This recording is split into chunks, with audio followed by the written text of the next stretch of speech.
What's up, everybody? So excited today. This is the third episode of Mantegirty. Yeah. Still don't have a tagline. We'll have to figure it out.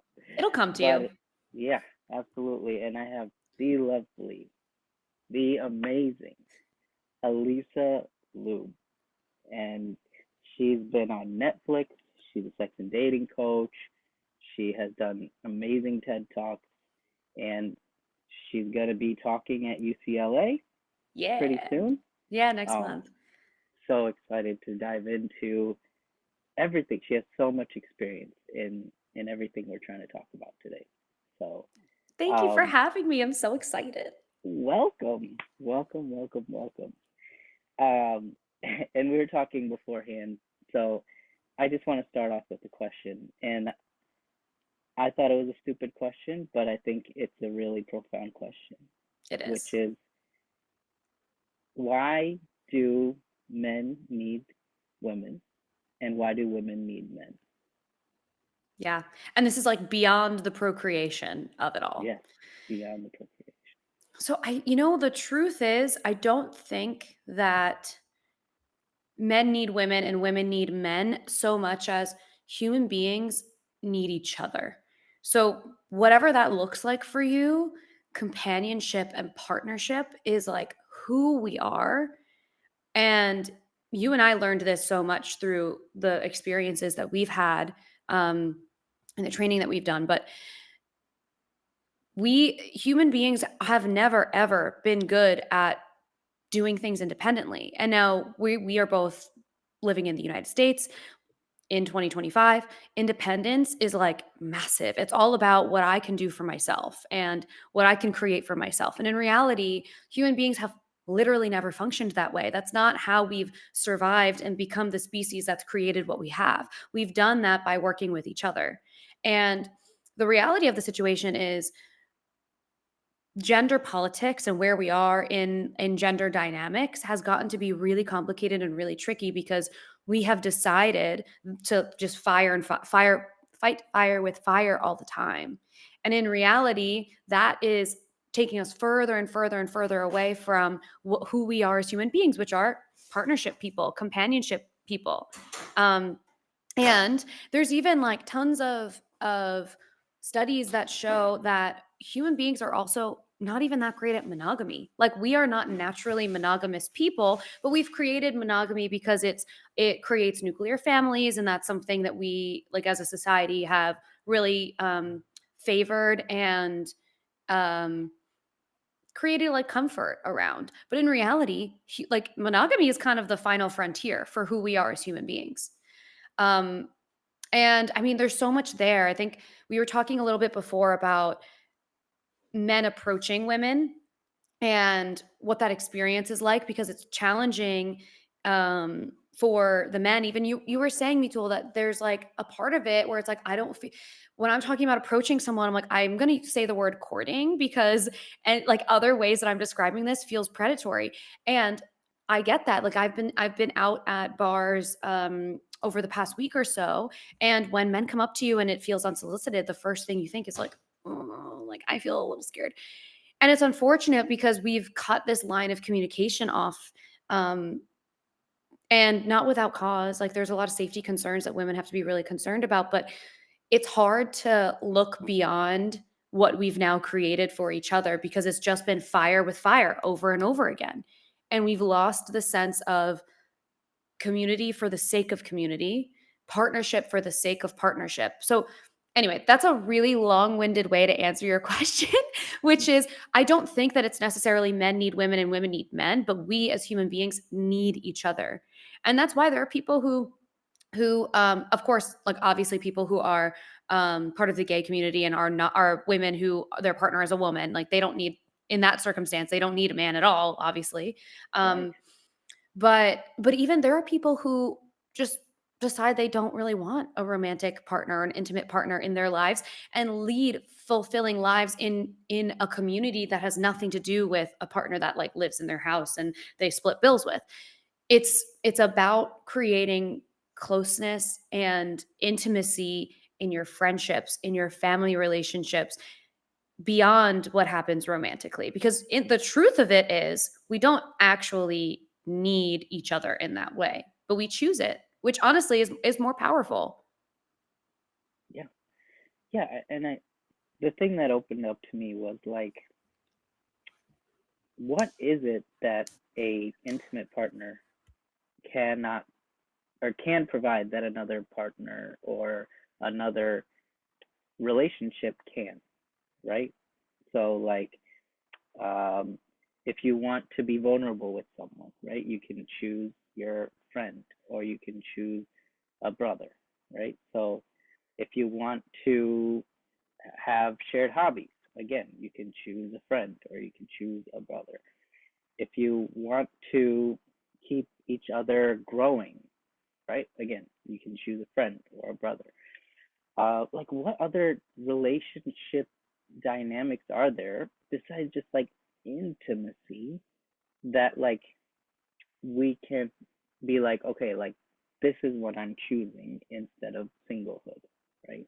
Like, Yeah, totally. I can't tell you how many conversations I have with people who are in relationships, yeah, um, that feel like they don't really know their partners that well, or their partner doesn't really know them that well. yeah, And so intimacy is something we create regardless of the name, like the label we put on this, on partnerships. yeah, And as adults, like I love that you brought up hobbies. I'm obsessed with adults having hobbies because we lost that. We really lost that along the way. right, We at some point decided everything that we have to do has to be productive or marketable. And I think that's very much a result of like kind of consumerism and capitalism and whatever. We want to like expand and there's another word I'm looking for that's not coming to me, but we want to take advantage of all of these things that we're capable of, which is great. But hobbies are so important. They're important to do by yourself. They're important to do for finding friends and whatever. But intimacy is be like the word intimacy, I think, has been kind of like co-opted by um the like sex and relationship framework. And mm-hmm, intimacy is fully present when we're sitting on the couch and we're watching a movie with a friend and we are having a deep moment of sharing, hey, like I've actually never really talked to you about this before, but like I feel really insecure when I'm out at a bar and I feel like no one's talking to me and whatever. And that happened last night. And like, I just want to share what that experience was like. That is intimacy. yeah, That is intimacy. And like that gets to exist in our friend relationships, our family relationships, and it absolutely should exist in our romantic relationships, and many times it doesn't. Like it doesn't, intimacy takes effort regardless of where it shows up in your life. It yeah, takes presence and intention, and we lost some of that, I think, because we assume that, well, we're having sex, so we're happy with intimacy is here, intimacy is on the table. And that's just not true. Like, that's just very much not true. yeah, Um, and will lead to inevitable resentment and disconnection at some point, which will make the sex stop, honestly. So you're better off going into all of these relationships with intention. And you talked a little bit about this before too, about when you're approaching people, the intention that you do that with is now sort of like a new thing that you're navigating, which is great. Like I'm glad you're present to that, because there's a lot of people who are not, even when they're actually in the relationships, they're still not present to the intention that they're looking for in that. yeah, yeah. And I'll share with the viewers and listeners exactly what I was talking about. So, you know, I think in my 20s, when I was single, it was, I see a girl and I want to go talk to her because she's hot, right? Like, and that's it. That's literally all I thought about. And that's where all these like thoughts came, like, oh my gosh, I'm being a creep. I'm like, she's not gonna like me, this, that, and the other. The intention was always, she's hot, I want to go talk to her.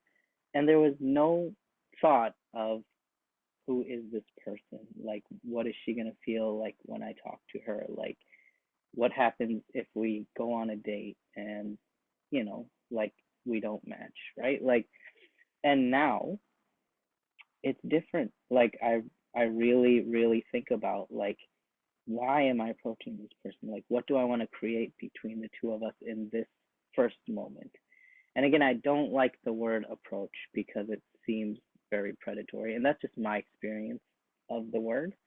And I'm trying to look for a new word, and courting is the only word that sounds okay to me, and it sounds cutesy, and it doesn't make me feel like I'm pouncing on someone, you know?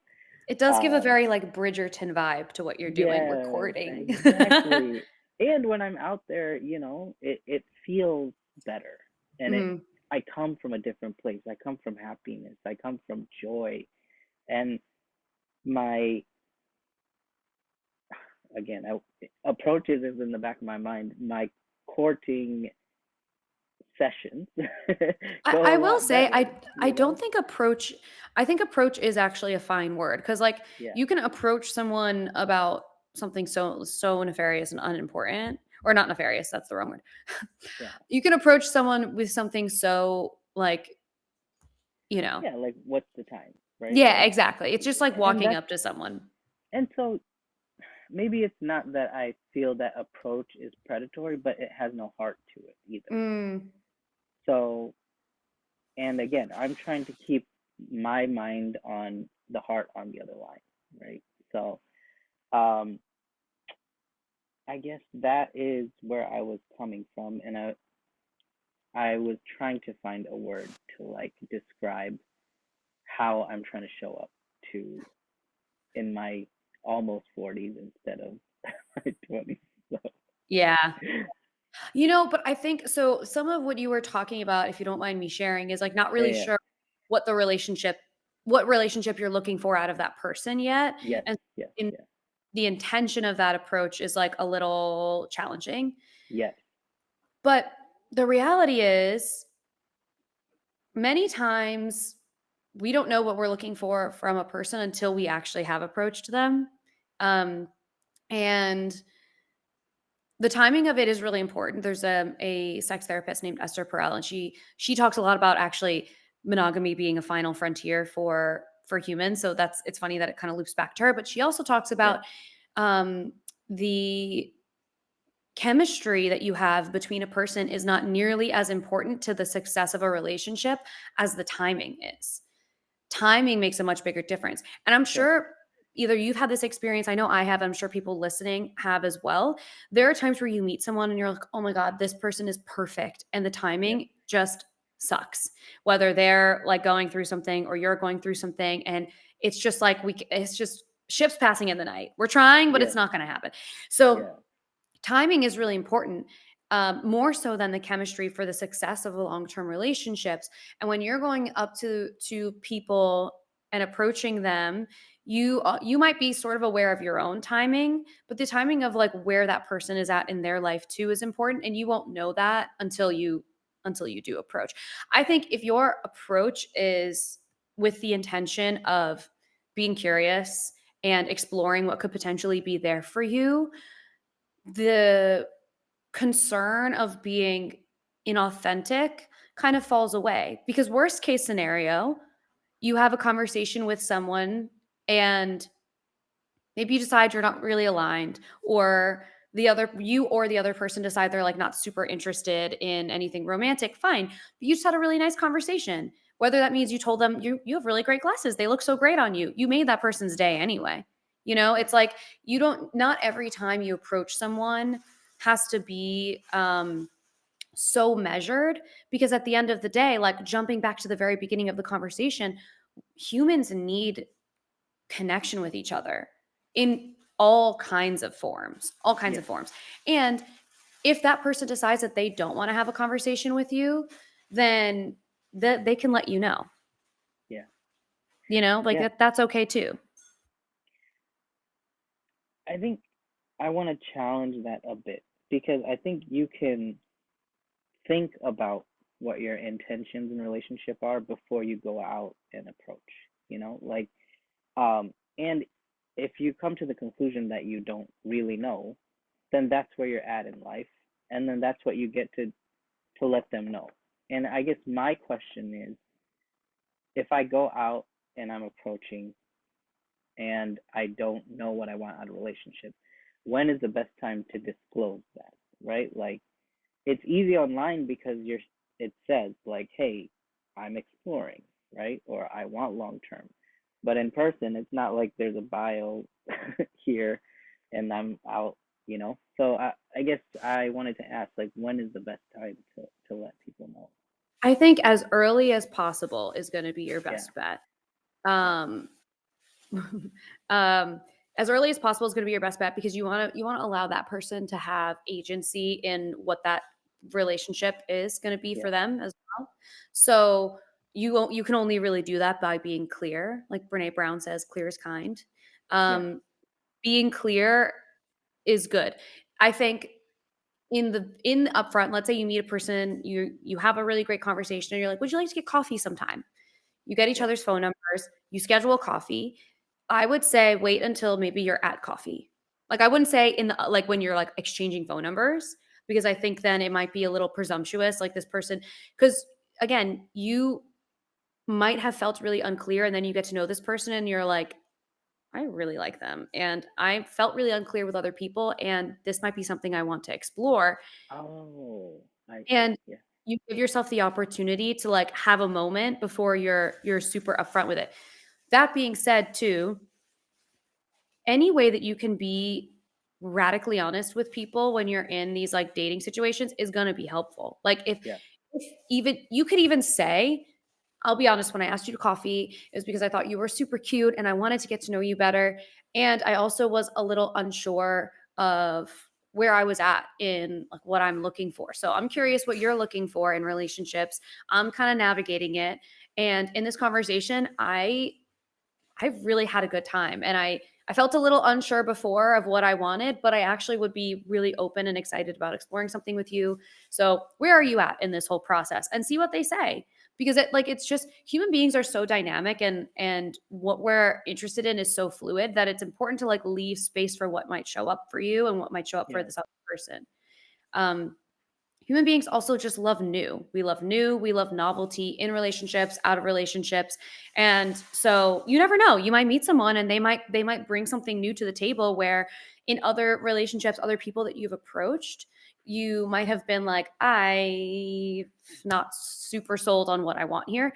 You might meet someone and be like, "I will propose tomorrow."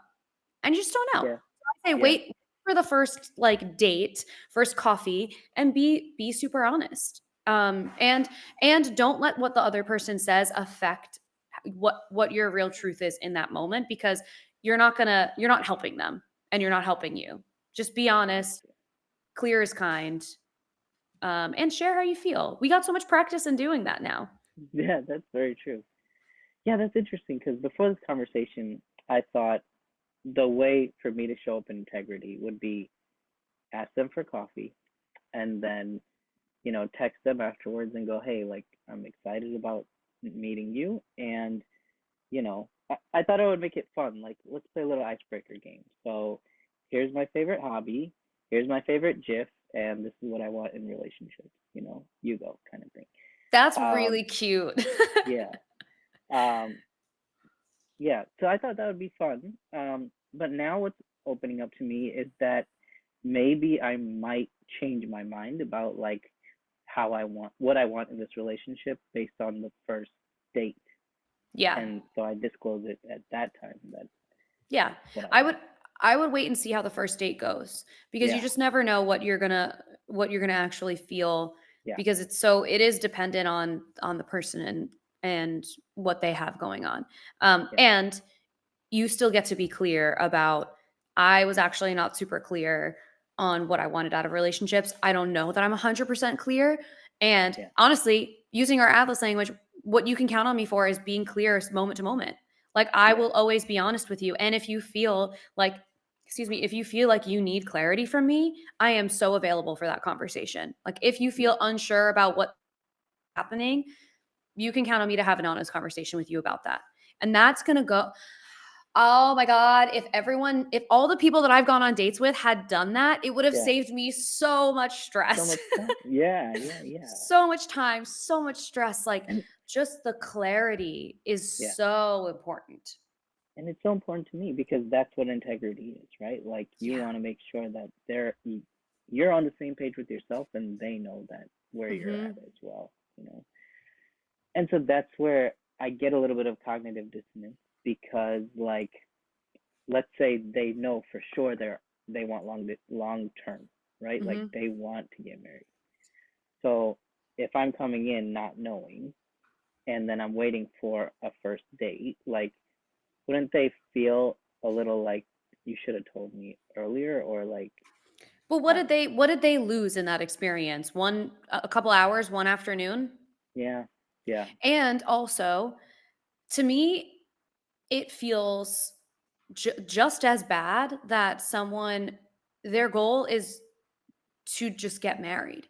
Why does it not matter who the person is? You know what I mean? Like, why, not Mm, that it doesn't matter, but why are we weighting one so heavily over the other? Because yeah. who you marry is what's important, not that you Yeah. get married in general. Because if it Right. didn't matter who you were marrying, like you and I would have been married when we turned 18, and Right. who the hell knows oof.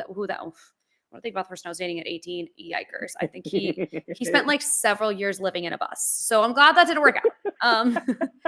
Per his own choice. And I love him and we're still friends, but like different life. Completely different life. Um so Several years living on a bus. yeah, he's a You musician. can't just blow off. Okay, He go. was Yeah, he I was a want musician. story So here. Okay. he renovated like a it wasn't really a bus, it was like a van, really, which is Okay. worse. Yeah. And he like renovated a van and just like drove across the country, just going to like cafes and coffee shops and small venues and just playing his music all over the place. What a beautiful journey for a person. Absolutely not mine. Not my Yeah. journey and Yeah. not who I am as a person. So anyway, so all that to say, who you end up with is way more Right. important. And so I I think having intention with what you're walking into is important, but the intention is, I think, more important that the intention is clarity. Is that Yeah. I'm going to be honest, I'm going to be clear, and I'm going to not waste anyone's time by, you know, not being honest, not being clear. Cuz really like if you go to coffee with someone and in that conversation um you determine I still don't feel 100% sure. Fine, but at least you're being honest, and that person maybe only spent 2 hours, 3 hours with you at coffee, and they made a really great connection that day, got a little caffeine buzz, and they go home, and that's Yeah. it. You Yeah. know, that no real loss there, and because of who you are, they're gonna have you're I know you enough to know that you're gonna make turn their day around and make it a better one anyway. And that's really the like intention and impact that you can bring to the table because you're interviewing them as much as they're interviewing you Right. Right. for the life Yeah. partner position. And that's what I think of too. Is like approaching has become a lot less heady now. It's still heady. Like I don't really know how to get past that. I think it's just you know genetics, nature, whatever it is. It's still like scary as fuck. But I was coming from lack in my 20s, right? It Mm, was just like I want this woman because I want validation and like I just don't like myself, you know. Um, and now, like you said, like I can totally believe that I can really make someone's day for 2 hours, you know? 100. You can and have already. Yeah, yeah, You do. yeah, And I think there's also something special about the shift of I don't need a relationship, but if I have one, I'm gonna be a fucking rock star in it, and we're gonna have so much fun.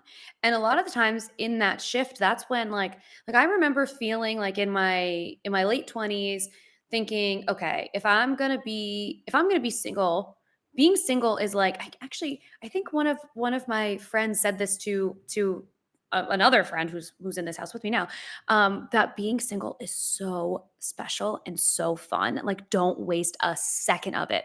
And the yeah, person who said this, literally like 25. And I was like, no, a 25-year-old? That was really wow. I was like, because they're so right. Being single yeah, is really special. When else do you have all of this time and this energy to fill your life to the brim with all the things that you want to do? all those Yeah. silly hobbies you want to try, like the days you want to veg out and be like a slob kebab on the couch and Yeah. watch the entire Lord of the Rings series all the way through again. Maybe that's just Is that you? me. I love Lord of the Rings. I Did love not Lord of peg the you for a nerd. I love it. I Okay. love Lord of the Rings. I just started reading The Hobbit. Like I just started reading Lord of the Rings for the first time. Wow. So I'll keep you updated on the progress. Sweet. But this is a time to like selfish has such a negative connotation, so I don't really even want to use that word, but like this is a time to like pour into your cup, pour in. And many times that ends up being we talk so much about the who you're being gets you across the line. Like who you're being makes you a person who like enrolls other people. And that enrollment is like even enrolling people into being in a relationship with you or wanting to have that kind of conversation with you. It's who you're being in that moment. And you get to show up as a person whose cup is full to the brim with love and excitement and stuff that you want to try and the passion for the life that you've created, that makes you like a magnet to other people. Yeah. And then you don't have to worry so much about like, how am I approaching and whatever, because who cares how you approach somebody if you are living your life on fucking 10? It's like you create this like glowy magnetism about you when you're pouring into your own cup like that. Yeah. Yes, and rejection sucks. Oh my God, it It fucking really sucks. does. It really does. Ugh. Like we can say all we want that, oh, I'm gonna make Mm-hmm. this person's day, I'm gonna make this person's life, I'm gonna be a great boyfriend, whatever, whatever. But when you're out in the streets and you're just like, hi, I thought you were cute and I had to say hi, Yeah. and they're like, oh, I have a boyfriend, or Yeah. you're just like, Shit. and you never know whether they have a boyfriend or not. Like they're not clear, kind, like you said. It's Yeah. always like, yeah. Yeah. Um, I know. I know. And rejection sucks. It will always suck. And the rejection is similar to feedback, almost never has anything to do with you. yeah, And if similar to getting feedback, if in the moments of rejection, if you can have a perspective shift, because the other thing too is you should want to date somebody who so badly wants to date you back. Like yeah, we are past a point in our lives. I'm 31. How old are you? 40? 39. Oh, you're 39. Okay. Because you're Yeah, entering your 40s soon ish. When's your birthday? April 1st. Yeah, coming up. Okay. So we are past a point in our life where I am open to chasing anybody down. Not doing that. And I think if I wish I could have learned that in my 20s. I don't think you learn that in your 20s. I think it's like a trial and error thing. I wish for especially my friends that are in their 20s, I wish I could like shake them and be like, if you don't know if this person likes you, they don't like you enough. You should Yeah, know. yeah. So even in those moments of rejection, it's like, oh, okay, that person was not for me. Keep it moving. Because I so But oh, badly, pause. yeah, Actually, men play games. They not my play the hard problem. to get, Not my right? problem. I'm not doing it. If Yeah, someone's, and I've yeah, said that to people before, yeah, and you want to know something crazy? yeah, I think this goes back to like when you fill your own cup, you end up being really magnetic. So there yeah, was a guy who, while I was with my ex, it was me, this guy, and a friend of mine. The yeah, friend of mine, actually, she's a friend of the both of us. So we were at dinner together, and she was talking about another mutual friend of the group who she felt like she was unclear if he liked her, all this kind of yeah, stuff. And I'm sitting there, and I have a boyfriend. I was not trying to, and I was like super happy and not flirting with anyone at all, did not give a shit, whatever. yeah, I'm talking to my friend and I'm like, you are beautiful and talented and such a great friend to me. I know you're going to be an amazing partner. If someone doesn't want you, why do you want them back? Why do you want them back? If they are not clear that they want you're you, not clear. what are we doing? And the person who was sitting across from me at the table, Yeah, I was watching him and he's a really good looking guy, like undoubted, like no one could deny a really good looking guy, in my opinion, severely out of my league. And he's looking at me and he's like smiling and kind of laughing at me. And I was like, what? And he's like, I just like never really heard anyone say that before. And would you fucking believe it? That was August of this past year. Um, to over this past weekend, he lives in Los Angeles. Over this past weekend, we like started talking a little bit, and I'm going to see him later tonight. And I really feel like a part of that is because I was very clear and honest. Like I don't chase people down. And so if I think anyway, my whole point in saying this is that felt like an example of me showing up with a full cup. I don't actually need you. And I actually am thankfully, thankfully, I'm so lucky, I'm so grateful. And out of the effort and work of like creating this life for myself, my cup is so full that if you want to be a part of this, that's amazing. I would love to take you on. And if you don't, I really, it doesn't matter to me. It doesn't matter to me. That to me doesn't even feel like rejection anymore. It's like the things that are meant for us will come to us. Yeah. And the way that you create that magnetism is by filling your own cup, you know?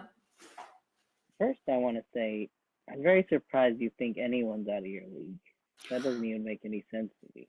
That's really nice. Thank you. But Yeah. I mean, Yeah, you I'm like, know, what the heck? that's really nice. And Yeah. everybody's going to view themselves differently, right? Like Yeah. it's always going to Yeah. be like that. But and also like what even is a league? Like who cares? But What? Well, there's a whole app called the League, which is great. I know. And I yeah, garbage, hot garbage. And I'll tell you right now, as a person, do you know the app Raya? No. What's Okay, that? so it's another one where you have to like apply and be accepted. Yeah. And it's the app that like athletes and celebrities and stuff like that. Like those are I the ones see. that's the one that they got on. I got Yeah. on in like 2018 or something like that. So before it got to be like as exclusive as it is now. I will tell you right now, ain't nobody talking to each other on that app. Really? Yes. And so I think like any of these places where it's like very exclusive, everyone is Yeah. so far up their own butts that no one's even talking to each other. No, thank you. Next. I will take my chances on one of the free ones on Hinge, Yeah. Bumble. Yeah. Find me Yeah. there. Won't be on one of those. The League, none of it. Can we talk about dating apps, Mhm. and the effect on mental Yeah. health? Because it's devastating, really. You know. Devastating is Um, a big word. Why do you say devastating? um, because it feels like a select group of people do well on the apps, and then like 90% just don't. And it's like I said, rejection sucks, and that's rejection in your face every day and every hour and every minute, depending on how often you check the apps. And it never stops, and you know, it really informs like what you think about yourself, you know? Because like, are my pictures that disgusting? Did I like not put something great in the bio? Like, you just start questioning every single thing about yourself, and it is awful, and it really sucks because then there's a comparison game too, right? Like, you're like, oh, my friends get like a bunch of matches and they go on dates, and it becomes like a resentment thing. So a lot of people that I know are quitting dating apps completely, and they're just like, fuck it, I'm not doing that shit. That sucks, you know? And then on the woman's side, it's also devastating too, because it's just like you're going through all your messages and there's so much toxic shit, and you're like, it's trying to find like the gold in the pile of shit. Like, it's awful as well. So, Yeah. thoughts, that's my thoughts. My you know? thoughts are that so the effects of rejection is still something that we are creating for ourselves Sure. because in the same way that it's true in real life, it's true on the apps where if this person doesn't see my value, you don't want them anyway. You don't want them anyway. And recognizing the apps are really challenging because you are trying to essentially like sell yourself. and we are our own worst critics and like Yeah. oftentimes don't see ourselves clearly. So we're set up for failure in that way. And I've thought about this before. Most of the people that I've dated, I've met either through friends, like actually had serious relationships with, met through friends, mutual friends, or through meeting each other in real life in a variety of ways.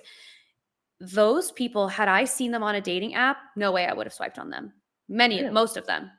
Yeah, like my Because yeah. because I think so I'll use my most recent ex as an example. He is very shy and very like he can be sort of he doesn't have a lot of courage. So Mhm. when him and I got together, it was purely me. I literally went up to him and I was like, "I have a crush on you." And he was like, "Oh god, okay." Um but had I seen him on a dating app, I think I would have first of all, I think I don't know if based on pictures alone, I would have thought he was attractive as I think he is when he's like, you know, doing his passion and I'm watching him like create this he works on a podcast. When I'm watching him like create this art and he makes music too, like that is so attractive to me. The Mm, ex I had before that, he's a comedian and so he does stand-up comedy. He does like he works at corporate jobs too.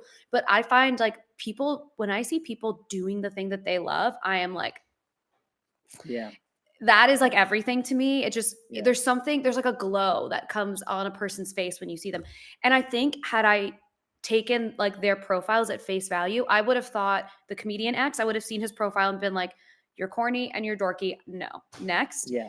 And Yeah. it's Yeah. not even it's like this uncontrollable judgment because you're flipping through human beings like it's a card deck. Yeah. And that's Yeah. not how we're meant to be received. Um and so all that to say, if dating apps are not working for you, don't use them. Don't use them. Cuz Yeah. like I really you don't get a clear view of who a person is from a dating app. And there's a like some information that I think it was Bumble gathered, and it circulates around specifically around the like incel community, and I'm sure like in lots of others too. But I do a live show, and there's a lot of people from that fucking subreddit depths of hell who call the who call the show, and they bring up this one study that Bumble did, and I mean, and this is actually valuable information. They found that men swipe right on 90% of the profiles that they see, and women For swipe sure. right on 10% of the profiles they see. 10%. Yeah. Yeah. So there is a huge difference. And when I look at that, I see a very different lens of intentionality. And I also see that men are just casting a really wide net because the rejection is hard. So I'm gonna like 90%, because and then hopefully I get some of the 10%, because if I'm really narrowing down what my net is, then I'm definitely not getting that 10% that are swiping and whatever. I think if dating apps are hard and like the swiping and the profiles is like no, I would give something a try like OkCupid, like something like that. My very first boyfriend I found on OkCupid. Yeah. Um and those Still a websites, dating app though, right? Like, it is, but it's more of like a website. Like it's less of the swipey shit and yeah. more of like I'm going to intentionally write out a bio, and I think that's even an argument for websites like eHarmony and Match.com, stuff like that. People who are coming to the table knowing I'm going to spend a couple hours filling out my profile. I'm going to pay for a subscription to be here. That is and I'm also committing to reading the profiles of other people. That is intention and commitment in a different way than Hmm. going on the app store at 2 a.m. when I had too many margaritas and Yeah. downloading Hinge and like fucking around and swiping. Like it's, Yeah. like you could do that so easily. Yeah. And you can't do that with something like OkCupid, I think is even free. OkCupid, Match, eHarmony, those kinds of things. Yeah. Yeah. Um, Yeah. but even looking for events like speed dating or singles parties, I know they do them a lot in LA and they do them in New York. I'm sure that they do them around you too. Like Yeah. just keeping open to the possibilities. The more you put yourself out there, you're creating the wide net, and the benefit of they get to see this like warm, glowy person in real life and not through a screen that is like already disconnected and already, creating a boundary between who you really are and how they're going to receive you. Yeah. Yeah, that makes sense. I wanted to circle back to a word you used, which was gender politics. Mm, Like, what is happening in 2025 it's so about bad. ge gender politics? Well, so when I refer to gender politics in the beginning, it's mostly the conversation around um, men, a group of men feeling entitled to attention from women. It's like the Nick Fuentes shit of your body, my choice, like that kind of stuff. And Andrew then Tate, having, that kind of thing. yeah. Yeah. And then having yes, Andrew Tate. Talk about him. Do you know he is, I mean this so seriously, a Yeah. cancer to men. Wow. Yeah. He is a cancer to men, and I'm not kidding. He is so dangerous. He is a convicted criminal. He has committed sex crimes. He has raped women. He has trafficked women. He has openly talked about Jeez. beating the shit out of women.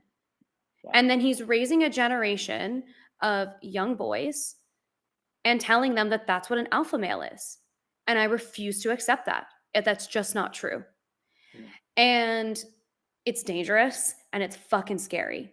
And for anyone who wants to give him even the tiniest wiggle, like if Andrew Tate ever comes up and the next thing out of the person's mouth is not fuck that guy, I'm suspicious of you. Because that's how could you, unless you had no idea, unless you like didn't know any of that I stuff. didn't know. I really didn't know. Yeah. This is all information that he's shared. Like this is not even, he's proud of this and he's proud of Mm, who he's created. mm. And so I feel like, how people will say, like, if you could go back in time and like kill one person, who would it be? He is in my top 5. I'm not kidding. And he's alive right now. Like I think he is like the epicenter of what we're calling toxic masculinity, but in my Yeah. opinion is not masculinity at all. This is a man who is so small and so hurt that the only way he knows how to communicate with women is to dominate them. And I've never in my life seen a healthy relationship where the man had to dominate the woman like that. That's not that's not correct. It's just wrong. Um and yeah, absolutely not. Absolutely not. So fuck that guy. And yeah, so anyway, so with gender politics, we have like that community, like this alpha male blah blah blah community, which I don't know anybody who's asking for that. I don't know anybody who's like, what I need is an alpha male. Never. What is that? What does that even mean? They're scary and no. Um, what I need is a man with emotional intelligence is what I need. What I need is a man that when they have a problem, they talk to me about it and not punch the wall behind my head to scare me. Right. So, and so in response to that, we have had women um adapt this 4B movement. Have you heard of the 4B movement? No, no, that's what I wanted to circle back to. Okay, so I'm gonna double check. This was in Korea, but I'm gonna check the four. There four no's, and the B is like a word in Korean, so that makes sense. 4B makes sense in Korean, but in English it's the four no's. Okay. And they started. It's a radical feminist movement, and they started this in Korea, where they are saying no to dating men, no dating men, no marrying men, no sex with men, and no children with men. Wow.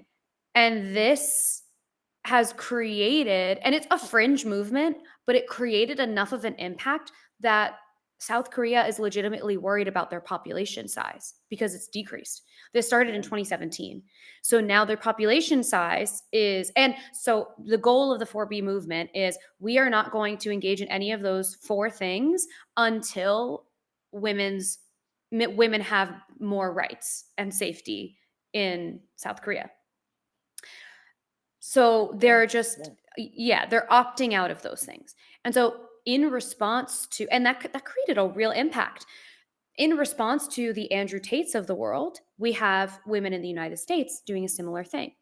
Mm, And I see it all the time that women are saying, I'm done. I'm not being kind to men. I actually don't care what they have to say.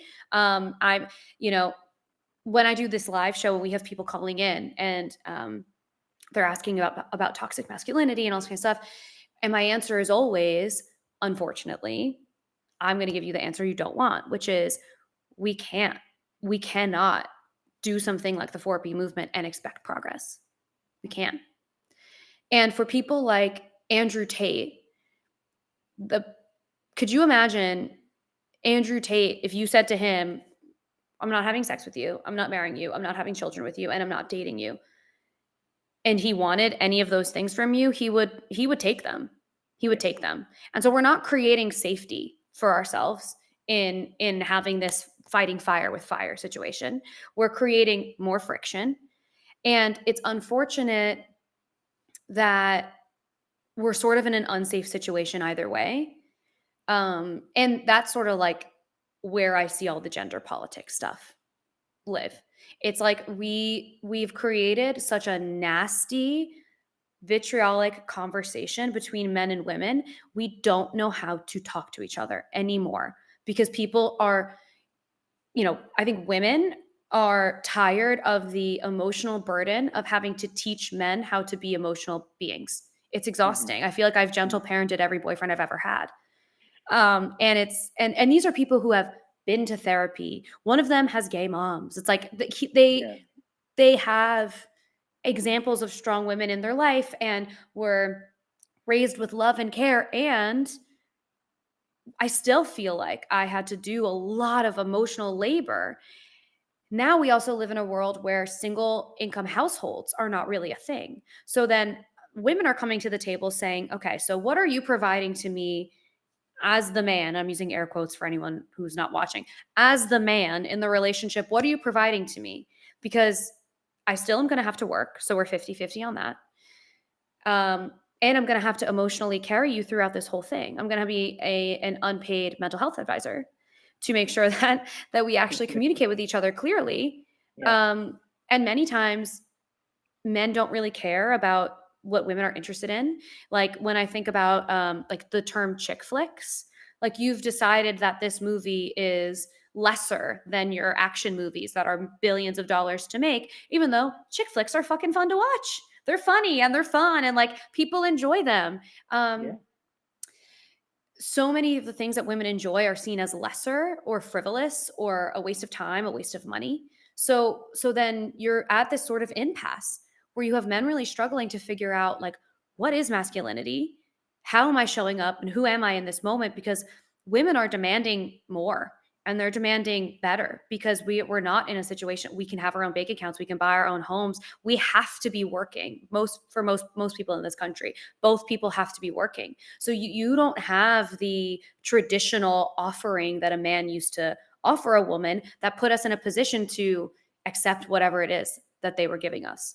That's Yeah. not the case anymore. So now we've tipped the scales. So it's, that's like really the gender politics conversation that I have every week on this live show. And anytime anyone wants to talk about it, because I think it's so interesting.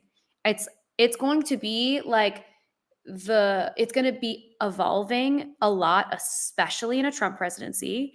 It's going to be evolving a lot. And like my biggest advice to people is to do everything they can to be compassionate while still holding people accountable. Many times in the comments of the content that I create, because it is like sex related and relationship related, people will comment things and just be like, "You whore," whatever. And I'm Yeah. like, and I and I think to myself, I'm like, this person was so affected by this like silly little TikTok that they Yeah. felt like they needed to attack who I am personally. And so Right. many times I'll respond and I'll say, "You had a really strong reaction to this. And I'm curious, like, what made you feel that way?" And many times they respond and they say, "You being a whore made me feel that way." Like, whatever, something Yeah. stupid. They And I'm didn't like, think about it. Yeah. yeah, like, whatever. But But there have been times where I do have conversations where we do make progress. And maybe we don't agree, and that's fine, but we have back and forth. And Yeah. that is worth all of the comments that I get calling me all of these nasty things. It is so worth it because every person has exponential reach. Like they might have a different one conversation differently afterwards with a friend or a family member and might change a little bit of their perspective too. So it's like about the ripple effect of Yeah. all of it. And I understand like mental health wise people have a hard time having space for compassion when you feel attacked. I hear it. If you don't have space for it, that's okay. But if you do, I highly encourage being able to find compassion, um, because it's sort of the blind leading the blind.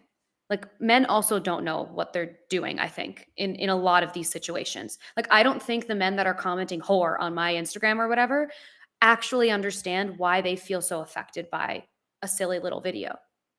No. I don't think they No, they don't. understand. No. So it's like I have two choices. I could do something like block them, tell them to fuck off, whatever, and then they go about their day exactly the same. Or I ask them a powerful question and see if it gives them a perspective shift. Even if it's not publicly in my comment section, maybe it's later when they're taking a shower and they're like, why did that affect me? You just never know. And it's not Yeah. really for me to know. Like it's not really for me to know. If they don't, they don't. But if they do, then amazing. We've made a teeny tiny tiny step towards making this whole environment less scary. Yeah. And so your solution is discourse to this whole Yeah. thing. It Yeah. has to be. Yeah. It has to be. Mm. We can't keep going like this. Yeah. And if anyone that you surround yourself with, including the Andrew Tates of the Yeah. world, including people who are talking about women who are talking about the 4B movement and fuck the men, if any of them are speaking in absolutes, I highly, That's highly, great. highly encourage you to Yeah. find other influences. Yeah. Because speaking in absolutes tells me that you are not actually present to the effect of what you're sharing. Yeah. Yeah. And that's what I was gonna say is like this whole thing about like all men suck. Like Mm-hmm. just change it to some men suck. You know, Right. just change it to some people suck, right? Like Right. that, and then this whole thing dissipates because it's like, yeah, there's bad people, there's good people, right? Like, why associate it to an entire population and create such a toxic environment, right? Yeah. Like, And it's also like, if you want to say men suck, great. What are you doing about it? yeah, We talk about this all the time that, like, whose responsibility is it? yeah, Ours. All mhm, of ours. mhm, This is a situation we created together. And that responsibility and accepting of that responsibility is something people don't want to do. But if you also want to be able to change what we're seeing, it I'm sorry, it kind of has to happen, you know? love it. I could talk to you forever.